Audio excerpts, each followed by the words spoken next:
Uncensored Radio Real Talk Roundtable. Real life, real laughs, real talk. A big hello out there in Uncensored Radio Land. Welcome to a roundtable with a difference. We have special guests today.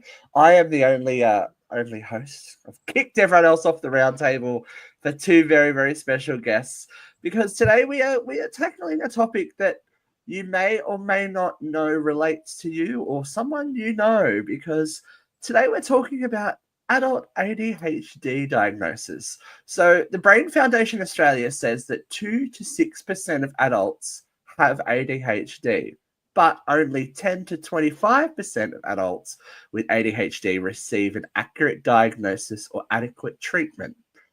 Now, those numbers could be conflated or deflated, you know. We can talk about that a lot in a second. But I reached out to two very special women that I know who are on their journey themselves. So we have, of course, the lovely Anne, one half of Anne and Renata, host of the True Hauntings podcast, business owner, mum, grandma, all the things she does, and the ever wonderful Katie Underwood, singer-songwriter, sound healer, and superhuman individual. And this idea came to me last year because, little to your knowledge, you guys were both going through your journey of getting diagnosis and stuff at the same time. And I was like, oh, that's funny. Oh, that's a coincidence. Oh, that's funny. And then, Katie, you did a quite honest social media post a while back.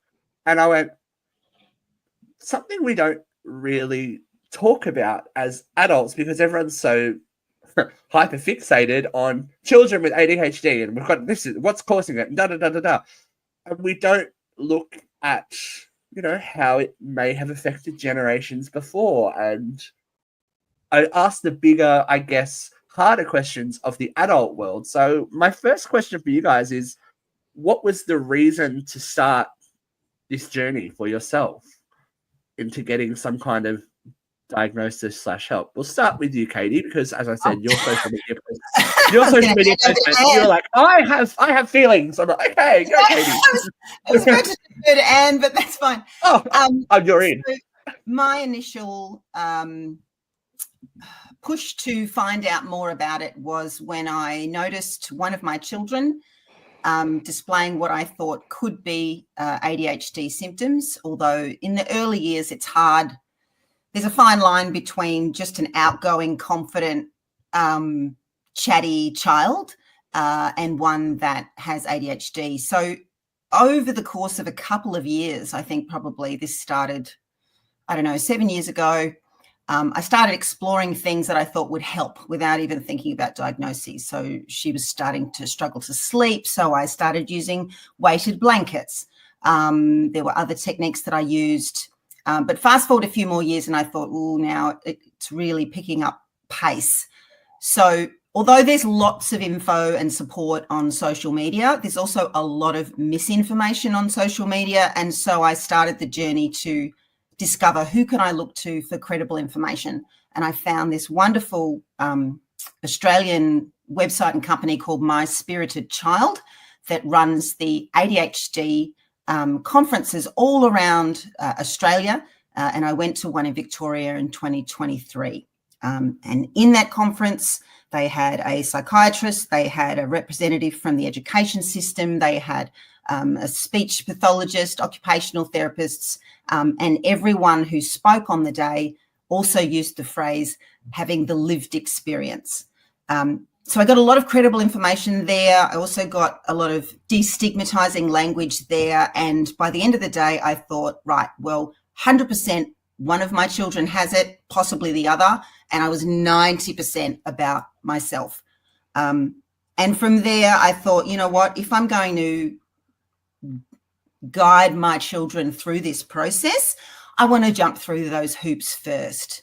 It's a bit like, the lion asked to jump through the ring of fire. I thought, I'll jump through first and see what happens.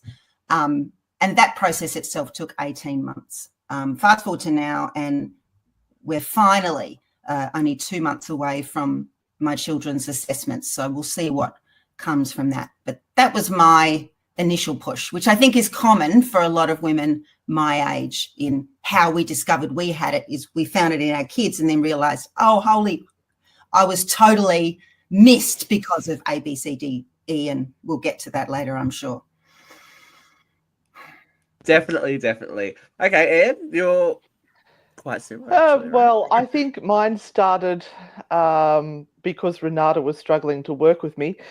So she started sending me lots of little memes and little videos on ADHD. And I started going, yeah, that sounds like me. But then my daughter went and got an assessment and found out she was ADHD because her daughter was showing signs of it.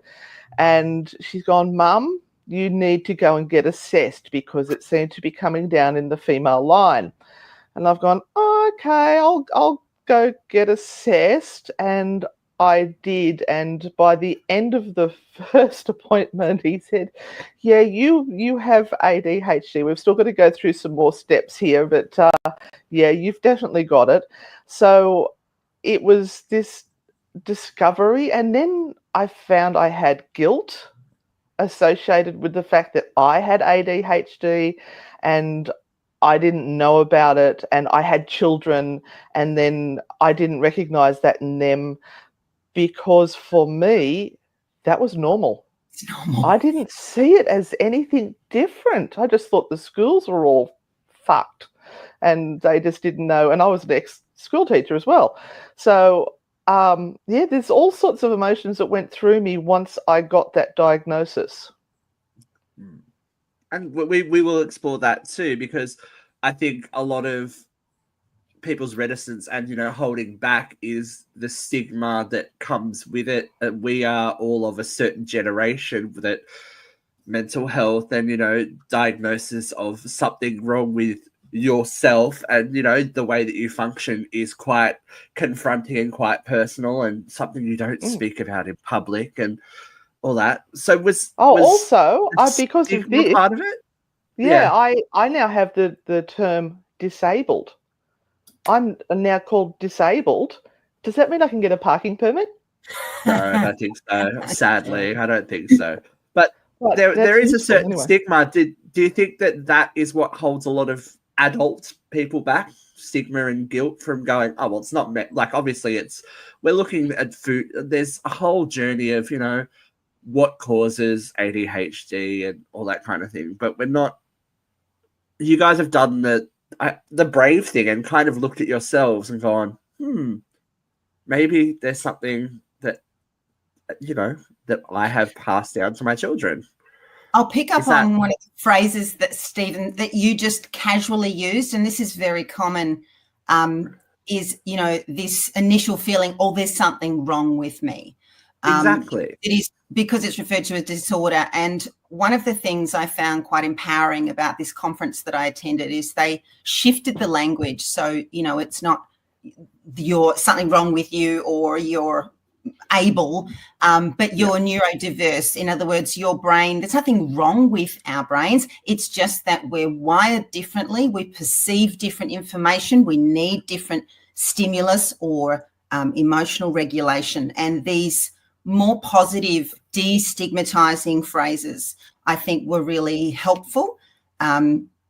Yes, as far as the DSM is concerned, it may be considered a disorder because it has various challenges, but that's not to say there's anything wrong any more than someone who's diagnosed with diabetes. So, oh, there's something wrong with you. No, I've just got something that I'm dealing with, and these are the supports that I need.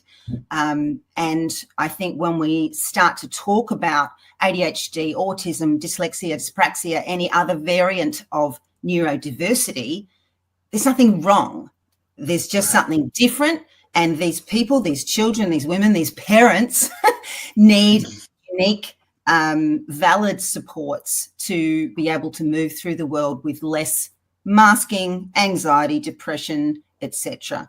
And I think when people ask me, what's the point of getting a diagnosis at the age of, 48 when I was, or 49 now, I think the most valuable thing I got from it was an increased level of self-compassion for what I felt I could do or not do on any given day. And that for me has been the most beneficial, and the self-flagellating hard time I used to give myself about executive function or remembering people's birthdays or other random stuff, I have now let go of. And that's been a huge relief for me personally. And do you have any? You're just nodding. That's all ringing the totally bells. agree. I think understanding a little bit of how the way our brain functions, and it's so different to everyone else, even though they will say, "Oh, I forget things all the time. Oh, I do that all the time," but it doesn't impact their daily life by those little things. And for us, or for me, it was impacting my life.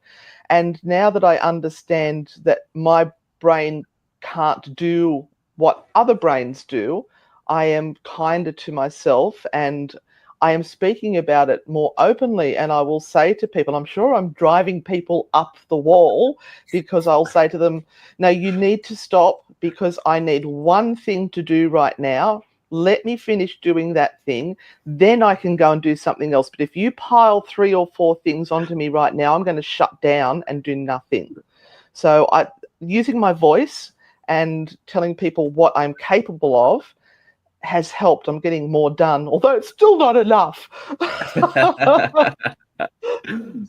But I think that is that very important question as well. The language in which we use to describe and talk about conditions like these are important, and it wasn't around even 5 years ago, 10 years ago.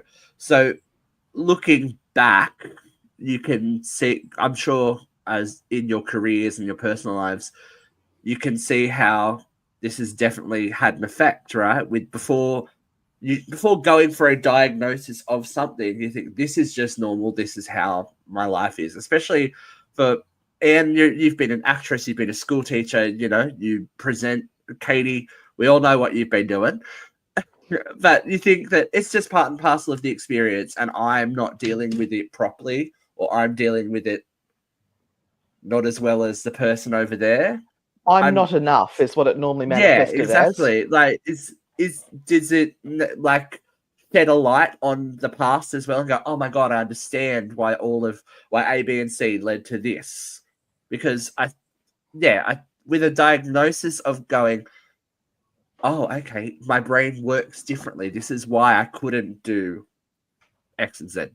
And you're nodding. I'm going to let you go first on this one. Yeah, look, mine manifested very, very early. I was actually expelled from daycare preschool because I was unable to communicate normally. I became my latest fixation, which was Kimber the White Lion, and I would run around on all fours, growling, roaring, and insisting on eating out of a bowl on the floor. So for them, they just saw that as this child is uncontrollable. All through early primary school, the reports would come home saying that she's easily distracted. She's I can't remember all of it because I think I've now disassociated myself from it all. But it was just not recognised that there was something not right. I've forgotten the question, and this is the joy of ADHD, isn't it? You forget the question. You go off on a tangent. It was when did it first show up? And that good. I'm on track. You do well. Help you stay on track. But I couldn't complete tasks. I couldn't do homework because it bored me. So my brain would skitter off everywhere, and I would be having all these wonderful ideas and fantasies of things I could do. And then I'd get the report saying Anne is lazy, Anne is this, Anne is that. And then they did an intelligence test on me, and I came out below average. And, what does that do to a child, getting labelled below average? Yes, it was cruel, and I understand the difference between boys and girls, and that just wasn't understood back in the 70s. But it really impacted me a great deal, even through my 30s. I remember I would go into anxiety attacks, and I didn't know I had anxiety. I was so shocked when I found out that was anxiety. And I would just have to get out of the house. I would go and grab one of the dogs and go for a walk, or I would jump in the car and drive off, and I'd be in hysterics and I'd be crying. And the family's going, "What's wrong, Mum? What can we do?" And I'm going, "I don't know. I just know that everything right now is too much and I need to go." If I had known that this was ADHD manifesting and me hitting overwhelm, would have been handled so differently, and my poor husband and children would have had a much better time. Well, anyway, I taught them how to do it as well, because my son has it, and I'm pretty sure my husband does too. Yeah, I've met Roman. We just have trouble keeping clothes on him. Oh dear. So, Katie, you had a couple of nods there as well.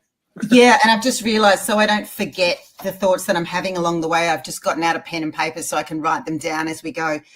Just bouncing off something that Anne mentioned, that we've only recently discovered the difference in presentation for ADHD and autism, particularly. In fact, a lot more recently than the 70s.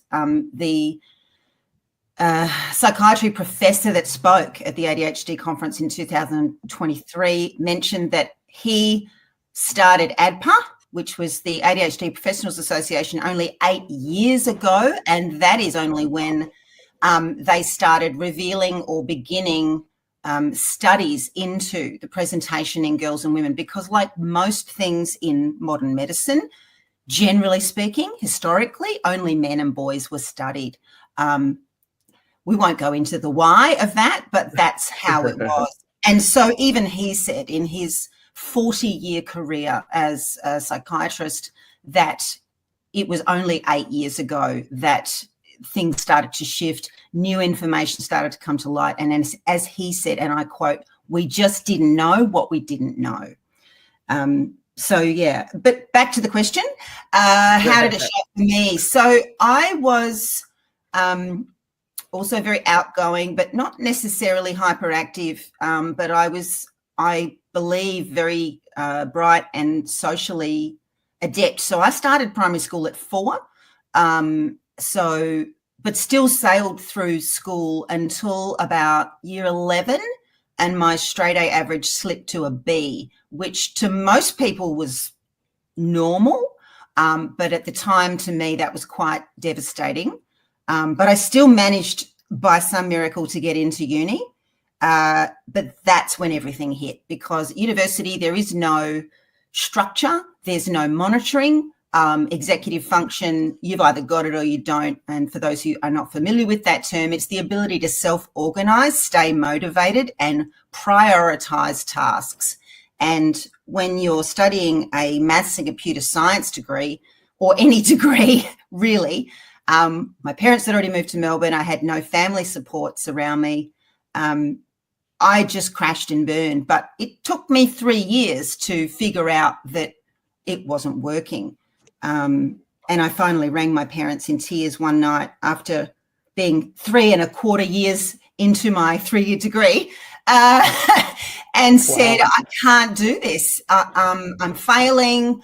I'm just not cut out for this." And they said, "Look, no worries, come to Melbourne and it's okay." But even though I knew I was a bright person, I think that was the first time in my life where I thought maybe I'm just not smart enough.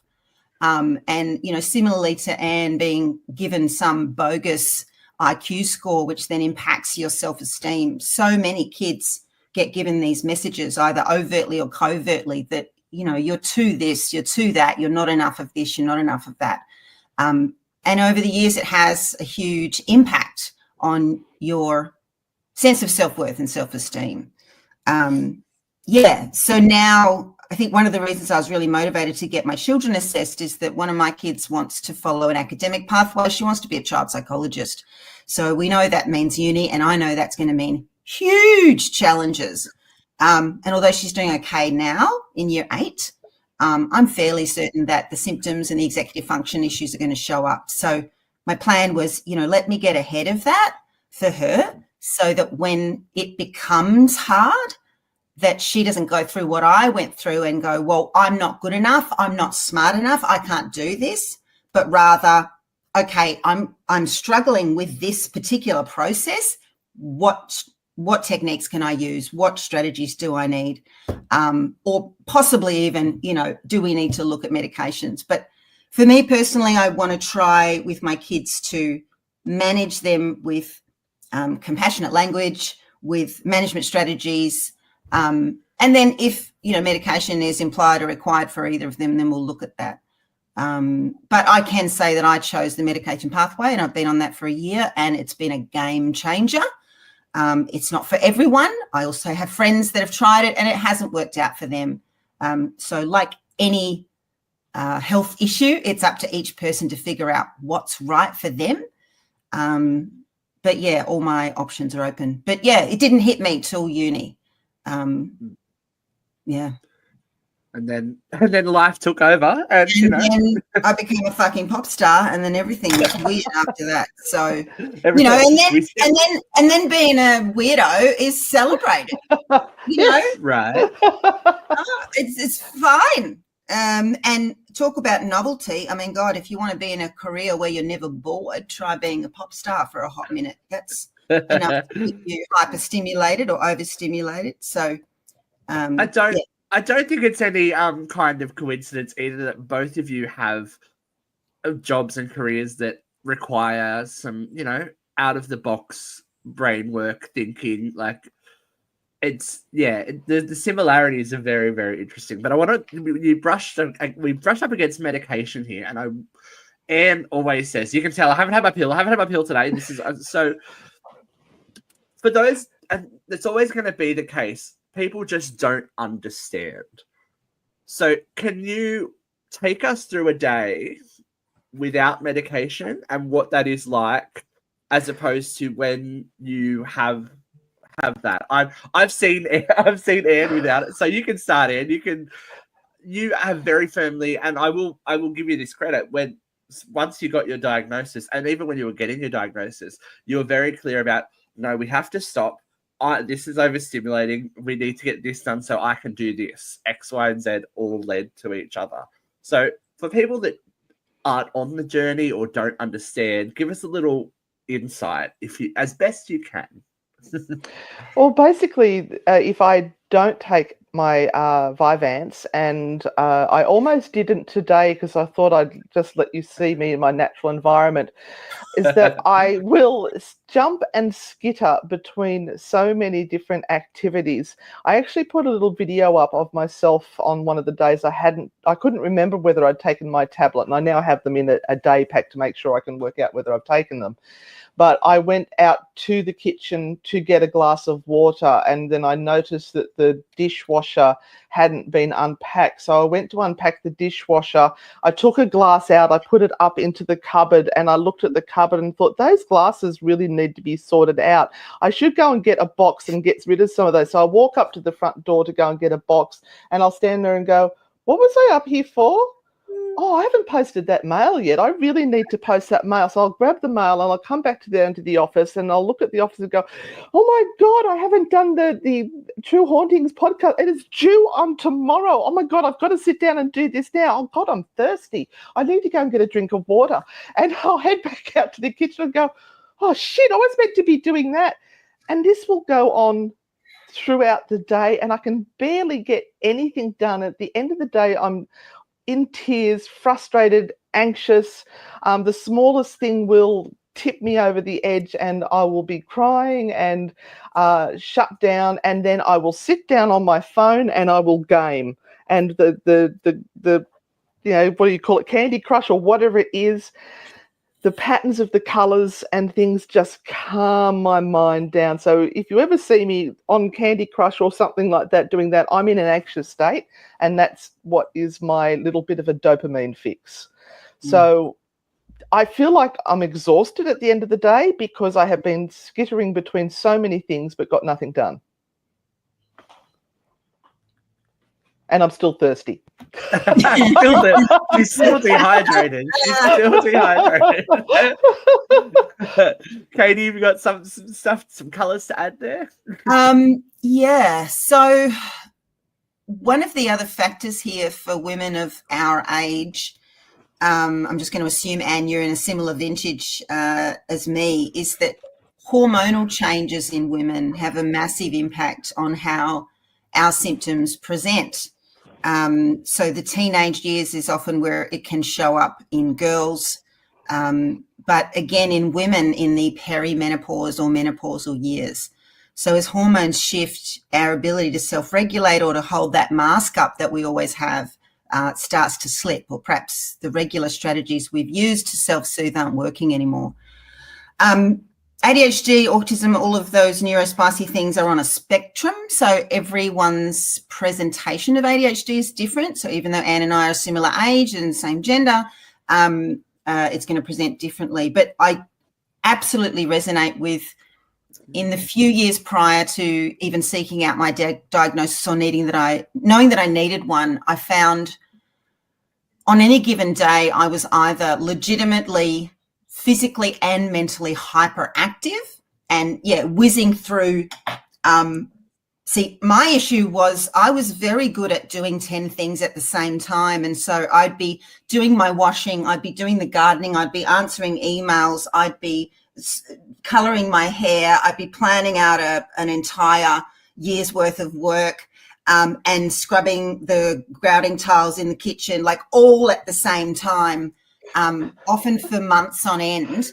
And in fact, there was a period where this was 2 years ago, we were in this old rental, and I was winter proofing my house. So doing all the seals in every room, I was regrouting my tiles, I was like on my hands and knees scrubbing my floors like every night for months, and actually gave myself significant neck and back issues from it, in that I just couldn't stop. Even when I was hungry or in pain or tired, and would become so focused on a task that I just couldn't let it go. But also, then there were days where that internal to-do list was so overwhelming, I could not start. I just could not engage. And it's that, it's not fight or flight, it's like a freeze, internal inertia, where I didn't even know what task to start on. And that then caused me anxiety and depression. And, I spoke to my GP about this, and I said, I'm crying every other day. I feel like I'm not coping at life. And so, years before I even sought out ADHD, she was not medicating me with antidepressants, but she was helping me to get a better sleep. That was the first step, because I just wasn't sleeping. Because even when you're exhausted and you can't start, still at the end of the day, then there's all the guilt and shame about, but I didn't do this and I didn't do that and I didn't do this, and it would just never stop. So compare that with when I started my Vyvanse journey. It took a while to get the dosage right. And the way that my psychiatrist helped me understand when I would be at the right dose, he said, you should be able to focus on things without it taking as much internal energy to do so. And so now I find, if I've decided, okay, this morning I'm going to work on my business for 2 hours, that I can actually do that without having the compelling pull to go, oh, but I need to do A, B, C, D, E at the same time. But I also combine my strategies with non-medicated strategies. So I find using noise-cancelling headphones is crucial for me when I need to focus on a task, literally blocking out any audio distraction so that I can relax and focus on whatever it is that I'm wanting to do. That's been the biggest thing for me. So I found self-management is definitely a combination of, yes, the medication helps, but it doesn't stop you being ADHD, doesn't take it away. But then using these other strategies that I've learned from the conference, again, like body doubling. So, for instance, a friend and I, we are working on a retreat together. It's a huge task list when you're trying to coordinate a wellness retreat. We get together once a week. We have a meeting. We work in parallel. We'll have a conversation, then go, right, I'm going to do this. You're going to do that, because she's ADHD as well. And we find we're more effective in that hour and a half than if we'd set ourselves a whole list of tasks and then we just fucking don't do anything. So for me, that's how the medication helps, just to be able to focus on what I want to do, not on the 10,000 things that I could be doing.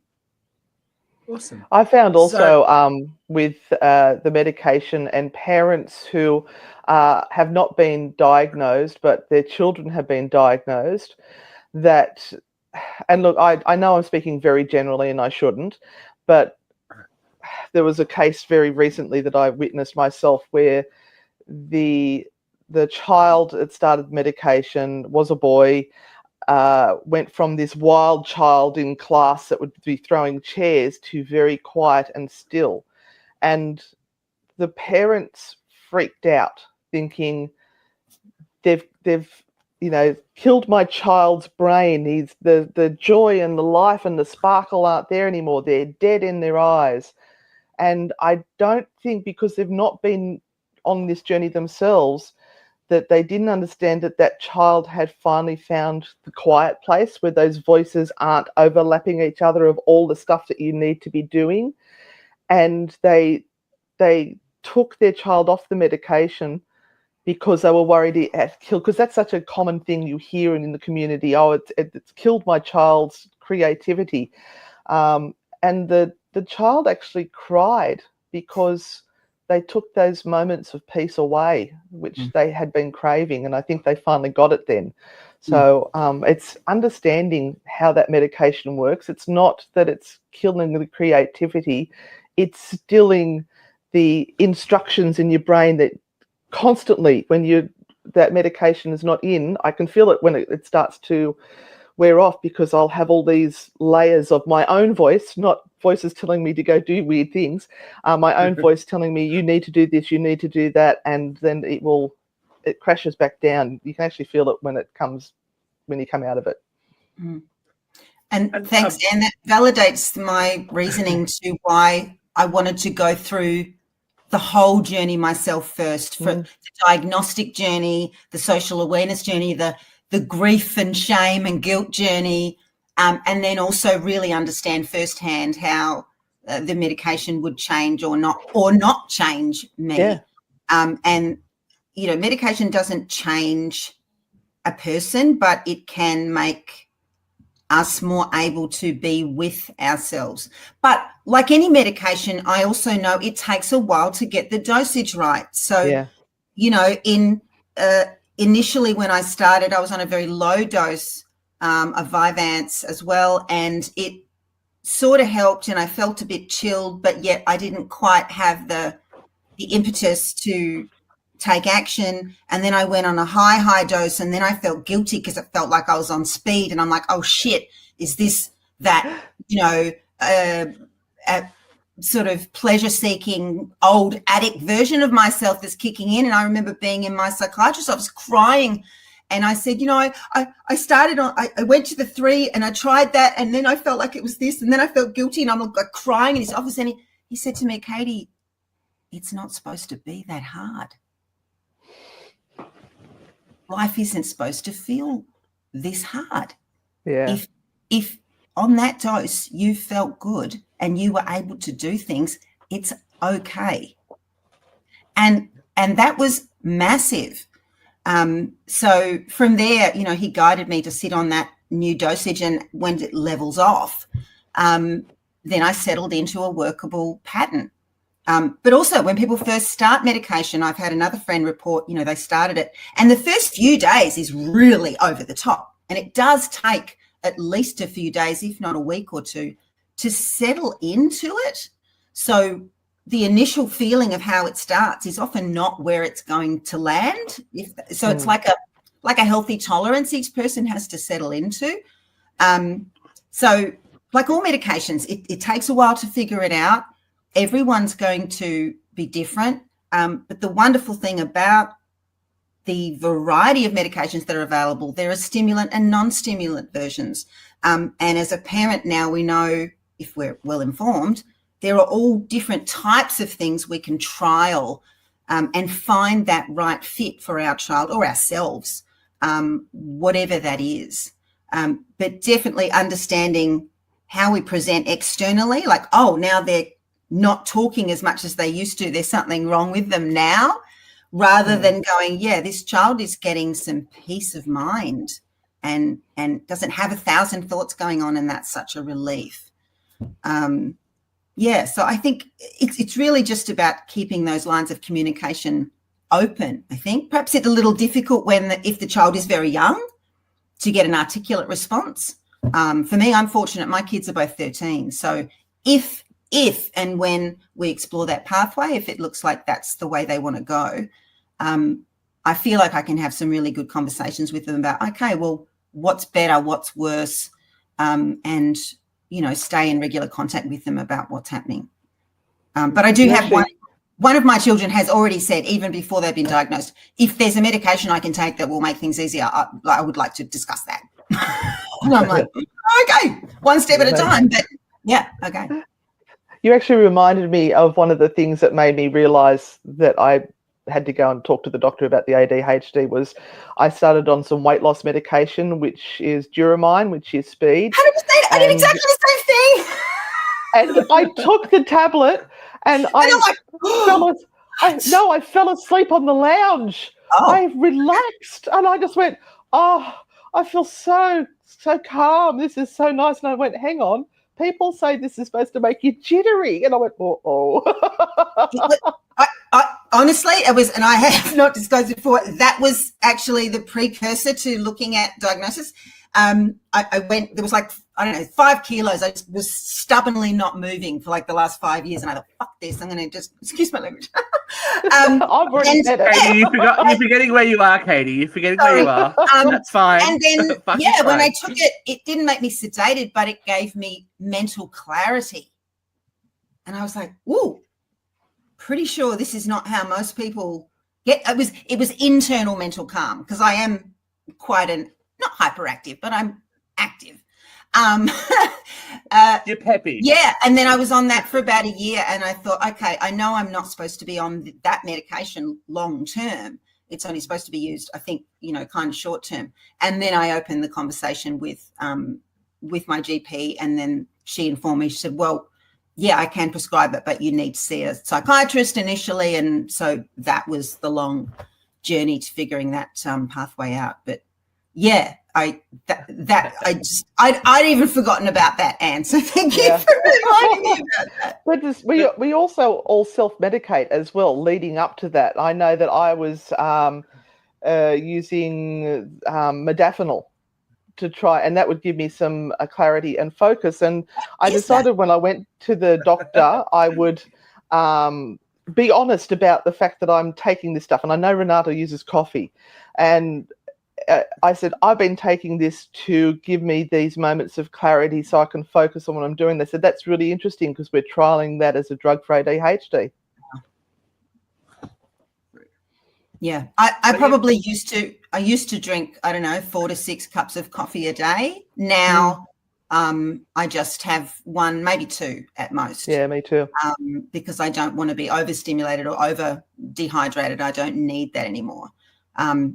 And it's an interesting shift to go from relying on adrenaline and stress to stay motivated, but instead to rewire your brain to understand that you can be relaxed and productive at the same time.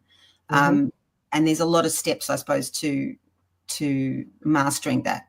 But yeah, I think for me in the lead up, I've been both self-medicating but also self-managing. I mean, I became a meditation teacher 10 years ago, and that's also a game changer. And I think it's important for people out there to understand that even when you do get a diagnosis, it's not all of who you are.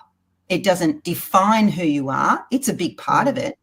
But we are also all shaped by our experiences, by our connections, by what we've chosen to do in our lives, our spiritual development, our health choices. Everything has an impact on that.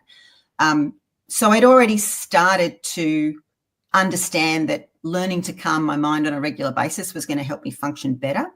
But when I hit perimenopause, all of it just was like I've never done anything. It's like, all right, why is this now so hard? I've been meditating for 20 years. I've been teaching for 10. How is it now that this inner calm is just gone? And then, learned, by the way, also women are grossly underdiagnosed. And perimenopause makes it like 10 times worse to function. Yep. Then again, it was like, okay, self-compassion time, education time, learn new skills. Just the connecting with community, I think, is a huge part of this journey too.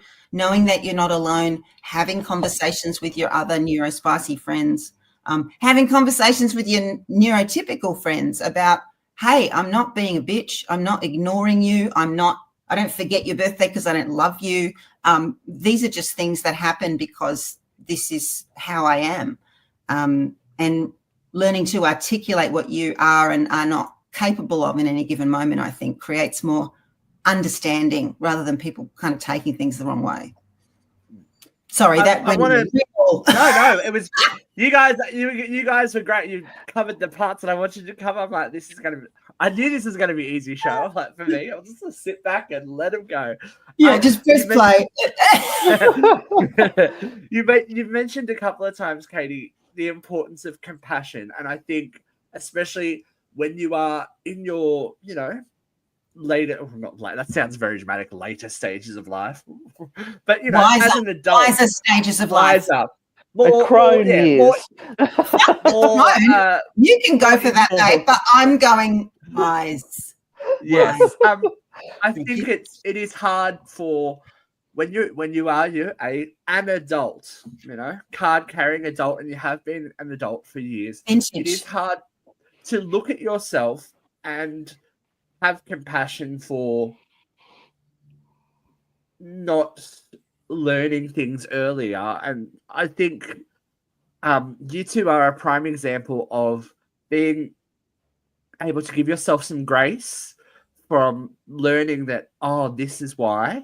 So for anyone that is in this area of going, maybe this resonates with me, maybe it doesn't, what's your advice? I know that it's always, speak to someone about it, but what can you say to ease that load a little bit? Because you both mentioned there's a lot of pressure. You felt a lot of, pressure and guilt about not dealing with things a certain way. What would you say to someone who wants to or is contemplating starting this journey themselves? Look, I'll just say as a meditation teacher, I encourage all people to have more self-compassion. I think in general, most people give themselves the hardest time for various reasons, but certainly for those who are undiagnosed or even diagnosed neurospicy people, even more so. So I think when people ask me, well, what's the point in getting a diagnosis? And I'll just return back to that, because you don't know what you don't know. And then when you have that information, you can learn how to better care for yourself. It's a bit like, and I'll use probably a bad analogy here. It's a bit like being given a dog. Here, have a dog. What breed is it? Oh, I don't know. How old is it? Not sure. Is it trained or not? I don't know. So how do you manage a pet that you don't know anything about it? Whereas if you're given this dog and go, well, this dog has ADHD and it gets overstimulated by this, and it has a special interest in this, and it's this amount old, and this will frighten it, and this will make it feel safe. Oh, okay, cool. So when we reframe ourselves to go, okay, now I know what I am, what my challenges are, what my strengths are, superpowers, although I hate using that phrase, so that we can not only be kinder to ourselves, but also learn better healthier self-management strategies, rather than self-medicating on things like Duromine, which is not necessarily an appropriate medication, or drinking heavily, or, sedating with other drugs and alcohol, or compulsive shopping, or all of the other ways that lack of impulse control or executive dysfunction shows up, Dopamine. that we can see those things when they present and go, oh, I must be stressed. I'm doing this thing now. Like, for instance, one of my kids said, right, so when we see you scrubbing the dishwasher and the washing machine filters on the same day, we know that maybe you're a bit stressed. There's cleaning, and then there's hyperactive cleaning. Understanding, compassion, and information. These are all good reasons for people to seek out a diagnosis if they suspect that they are that. But I'll leave my bit on this with something I also learned from the conference. So again, coming back to this psychiatrist, I forget his name now. He's a wonderfully funny man. And he said, it's very much like when you're on the airplane and they tell you to fit your mask first before fitting one to your children. He said, as a parent of suspected ADHD or neurodiverse children, the best thing you can do is get your mask fitted first, because we know it's highly hereditary. Go through the process, work out where you sit, and then you can take care of your children's journey. And I took that advice literally, and I think, that's played out well for us. Anne, what about you, my love? I think it's important that you work out the best place to get your information from. If you are surrounding yourself with people who go, oh, you're jumping on that bandwagon, oh yeah, everybody's got that, and you are surrounding yourself with the wrong people. Surround yourself with people who either have had a diagnosis or understand what you're going through, and then start to seek information from credible sources. There's a lovely girl on YouTube that has a channel called How to ADHD, and I think her name's Jessica McCabe, and she goes through everything she's going through with some psychologists and psychiatrists and people who will teach you how to live with ADHD. If you've got people around you that are saying that you're just being special or anything like that, keep away from them. Unlearn what normal is, because your normal is very different to someone else's normal, and don't judge yourself by the standards of that other normal. Kindness and compassion to yourself is really key. Learn strategies on how to deal with it, again, from people who aren't trying to get the biggest number of hits on YouTube, but from relatable sources. And I know that this doctor that I think you're talking about, and he tells great stories that help you understand the process of the ADHD journey. It's an American doctor. It's Professor Barkley, but the guy locally, I forget his name, but I'll look it up after, Steve, and I'll give you a few helpful links. That'd be amazing. That people can refer to. And sorry, I just realised I jumped in on you, Anne, but I think when it comes to information, I think definitely credible for information on navigating your own personal journey, definitely looking at professional associations like ADPA. We have the ADHD Professionals Association in Australia, which was only spearheaded 8 years ago and is now campaigning to the government to get more NDIS or educational supports for neurodiverse people. Social media is great for a little bit of validation, support, and sometimes handy management strategies, and to connect with others. But please, social media is not the place to self-diagnose. It might be the first place that you start to suspect, should I pursue that? But please don't take everything that you see on social media as fact. These are people sharing their own personal experiences. Some of them do it better than others. But what I found is that there were lots of people that are just looking for the hits that would just make it look cute. And that would shit me no end. And it's like, yeah, you make it look funny. But on a day where I'm crying because I can't fucking do anything, it's not funny to me. Or when I leave all the cupboards open, that's not funny. Anyway, like all the time.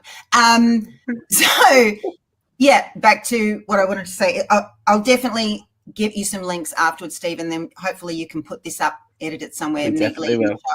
People can have those, and maybe, Anne, you could include that, a link to your social media person that you like. And I know there's a few others I follow that I've found are more constructive when it comes to management strategies. Not just this is my journey, but like actually these are strategies that helps. And in fact, there's a few ADHD coaches that I follow, and from there I get really good ideas about how to manage my workflow or my children or whatever else is going on.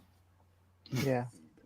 Amazing stuff, ladies. Very amazing stuff. I think from the conversation that we've had, I think the people that, know nothing about ADHD and the people that may be, contemplating starting a diagnosis journey can understand that knowledge is power, compassion is key, and do everything with an open mind and an open heart, and things will make your life easier, and you can be a little bit easier on yourself, which is the main thing, right?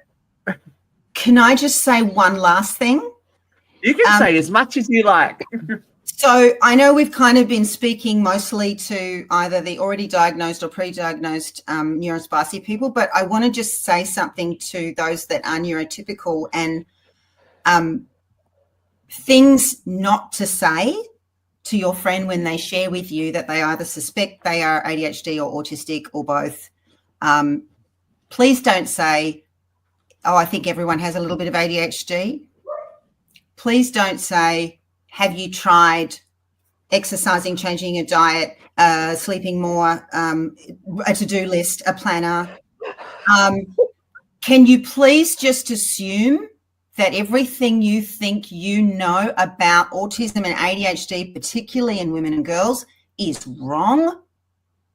Because it is. And be open to, but rather perhaps respond with, wow, I'm pretty sure I don't know anything about that, or the information I have about that is out of date, because it is. Tell me what you've learned. I would like to know more. How can I support you through your journey? Please, that is the best thing, the only thing we want you to say when we share that with you. Because if you give us a list of things that we should change because you think that's the solution, we're only going to shut down and feel more stigmatized. And that's half, if not all, of the problem with people being open with their friends and family about this stuff. And that's the point of having this conversation today is, stigma. It's even today, like we're in 2025, like we are still learning how this wonderful machine works, We need to give people grace. We need to give people understanding. We need to give people time. So I am so thrilled that you've both been able to join us today. And, the similarities and the differences just prove that you may have a diagnosis of something, but no two journeys are the same, just like anything. And I think both of you ladies have come at this with such knowledge and grace and humor that's the kind of message I wanted to get out through having this conversation. So as we said, we will put a list of supports and some information at the end of this show that if you do feel like this conversation has brought up something for you, please do yourself a favor and at least inform yourself a little bit, because knowledge is power. So thank you for joining us today, Anne. Thank you for joining us, Katie. It's been very entertaining, as I knew it would be. And hopefully for the people out there watching. Thank you for opening the conversation for everybody. And giving us a voice. Yeah. Yeah, well, look, if there is anyone else that has feedback on this, please let us know. We may reconvene at some time. Who knows? Or questions. Questions. We can become a hotline. It'll be great. Thank you for joining us today on Uncensored Radio's Roundtable. As I said before, thank you to my lovely guests, Anne and Katie. And we will see you again very, very soon. Bye.